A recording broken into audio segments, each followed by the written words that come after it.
Alright, hello YouTubers. Been out here working on the doors. We got off the 75 Plymouth Duster donor car. And I talked earlier, I don't know if it was in something I posted on Facebook or YouTube, but I'll talk about it again. These doors here, I don't know if they just weren't welded good from the factory or what, but the door skin was broken loose from the shell of the door, so I went ahead and done some welding right across there and down there in the corner. And I've used a little grinder tool I've got right here. Got that bit on it. It's just a little die grinder. You can get one from Harbor Freight or wherever. But those are tungsten bits. You can get a whole set off of Amazon. They weren't too awful much. I'm thinking it was around $20 for about 4 or 5 different sizes and shapes. But both doors on the left and right of the donor car were like this, on the front and the back. So I welded that there. The back wasn't near as bad. It was only one little place. So I welded across there and got that ground down. I don't know if you can pick it up with a camera. The flash is kind of making it hard to see. But I got that done, and there's a little bit of rust around where the door hinge is mounted on. I've got the majority of it off of there with the 50 grit flapper disc. I'm going to get in there with a little Scotch-Brite roll lock in a little bit. And there's some places like down in them drawers. I'm going to have to take a wire brush on the grinder to that. Get that out of there. And probably the same across down in that groove right there. Isn't real bad, but it's little bits of pits. And get them out of there, and been cleaning up the paint hinge, or the door hinges. And, these were just covered in grease and all kinds of crap before. I soaked them in some purple power and washed them off with a pressure washer, and then they had some rust all over them, so I soaked them, I can't remember what it was called. Got a bucket of over here, a little bucket of stuff the owner of the car bought. She gave me one of the buckets.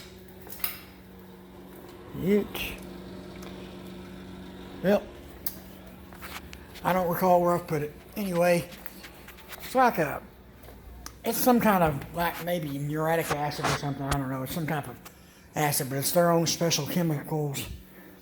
It may not even be muriatic acid because they said it was safe to dump in the water system. Anyway, I soaked that in there, got the rust off, and then I used this little tool right here. And I keep calling these Scotch-Brite roll locks, but I don't use the Scotch-Brite because they are too dang expensive. This bag here has, I think 15 or 20 in it. I can't remember. But I get these at a little surplus store that we have here in north of Fort Smith. It's in a little town north of Rudy, Arkansas. It's called A to Z. Anyway, I get this bag there. I think it was $18 a bag, but you're looking at about $50 a bag if you buy the 3M name brand. But those work great on getting all these out of here. And when you got thick metal like this, these brown ones are the coarsest ones. And they got a red and there's a blue. The red is medium and the blue is fine. And the blue is what I went over the rocker panel there whenever I did, right before I primed it. That way I don't have a bunch of little, simulated grinder marks there. They're not really grinder marks, but they'll look like it. And these coarse ones, this kind of brown looking color, they will leave marks in there.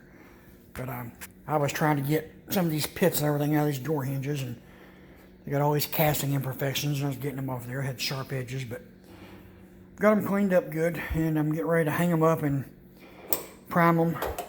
Try to get primer on all the little cracks and crevices there.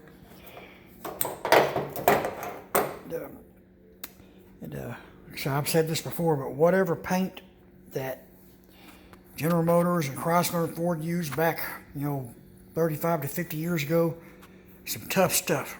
It's still kind of gummy. It's hard to sand off, but it sticks to the metal very well, and it doesn't come off.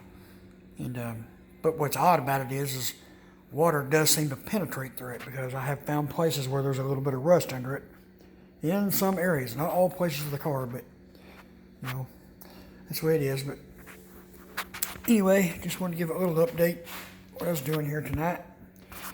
Gonna get primer on them door hinges, and I'm going to attempt to wire brush the rest of the things I need to do on that door there, and get all that done, and then sand the rest of this, because this paint, as you can see there, is in pretty good shape on this car.